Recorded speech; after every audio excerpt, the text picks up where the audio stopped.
So card number 11. And we've got this concertina effect. It's a very, very clever card that folds flat to go into the post. But the panels and the folds are the most important part. And again, this is one of those cards where we really need to think about getting pairs. I've already done a lot of my matting and layering, and that's been done to make it easier for me while I'm doing this video.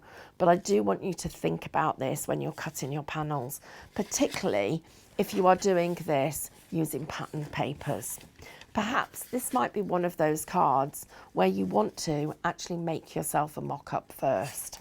Sometimes I would do that just using white cardstock or black and white cardstock, as you're seeing here, using it so that when I'm working I can see all of the different pieces and I can actually write on them if necessary. This panel and putting this one together is really important.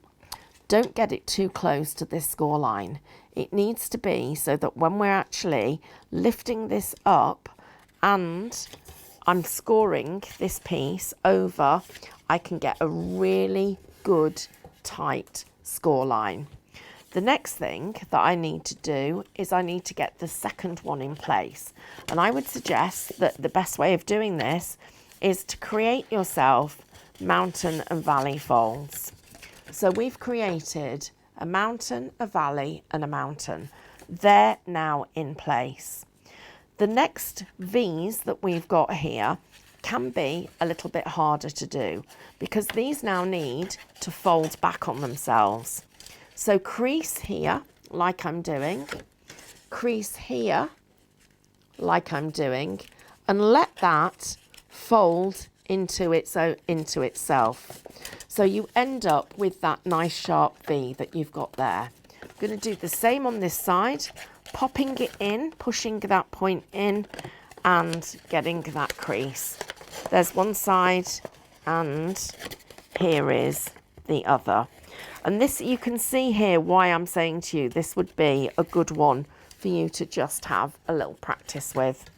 And then we're going to do the same on the other side. I'm going to get that V in place. I'm going to do them both at the same time and then force the last part of the design in. Now I would recommend that you don't make the outside edge, the base of the card, using mirror card, because occasionally you will get not a crease, but you can get just sort of like a little shadow. And the last thing that you want to do is have those shadows actually marking your cardstock. So now I'm ready to decorate, and you can see from this it's really simple to do because not only is it all on one side, but it actually, so it's not on the front and the back, but it's actually easier to assemble with that in mind. These two pieces are going directly on top of each other. And without our scan and cut, this would be a real challenge to create because the points of these and the angles of these triangles is so important to the overall finish of the card.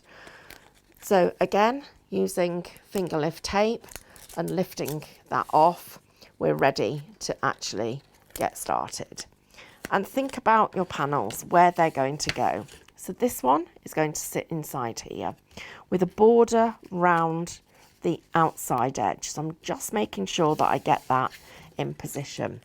My second panel, I like to work in pairs where possible, is going to go in here. The next one, this is one of the small panels, and this one is another one that I need to put together. So you could see how easy it could be for us to actually get this wrong.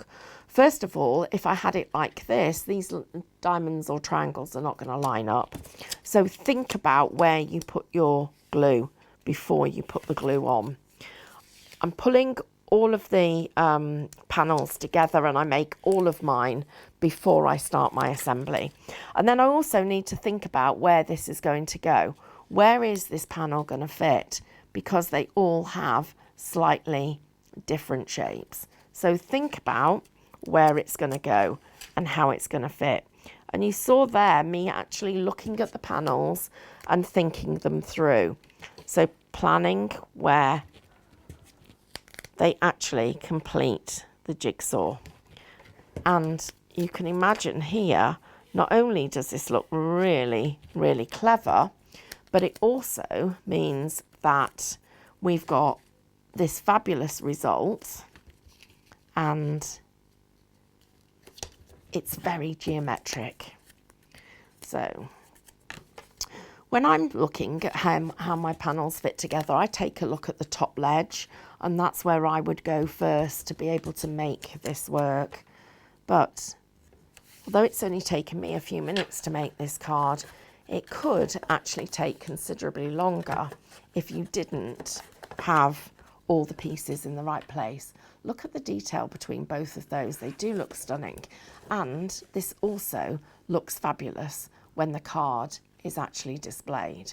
Now, this is one of those cards that isn't designed to stand up independently. It's designed for you to be able to add dimension to it, and I would be putting this on a little mini stand to be able to get the dimension.